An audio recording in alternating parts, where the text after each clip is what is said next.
SIRৰ সময়ত আপুনি কি কৰিব লাগিব? নতুন পঞ্জীয়ন বা তথ্য শুদ্ধ কৰাৰ বাবে কিছুমান নথিপত্ৰৰ প্ৰয়োজন। সেইসমূহ হ'ল নতুন ভোটাৰ পঞ্জীয়ন ফৰ্ম 6ৰ ক্ষেত্ৰত বয়সৰ প্ৰমাণ, জন্মৰ প্ৰমাণপত্ৰ, পাছপোৰ্ট বা আধাৰ কাৰ্ড, ঠিকনাৰ প্ৰমাণ হিচাপে বিদ্যুৎ বিল, বেংক পাছবুক বা লিজৰ দলিল, আৰু এখন পাছপোৰ্ট আকাৰৰ ফটো।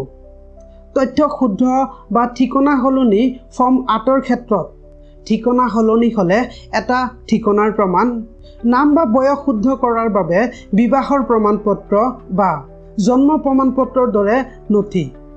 নতুন ফটো যদি ভোটাৰ আইডিত ফটো সলনি কৰিব বিচাৰে। সকলো নথি নিজে প্ৰমাণিত কৰিব লাগিব। পুৰণি ভোটাৰৰ নতুন নথিৰ প্ৰয়োজন নহ'ব যদিহে তথ্য সলনি নহয়। NVSP পৰ্টেল বা স্থানীয় ECI কাৰ্যালয়ত সম্পূৰ্ণ তালিকা পৰীক্ষা কৰক।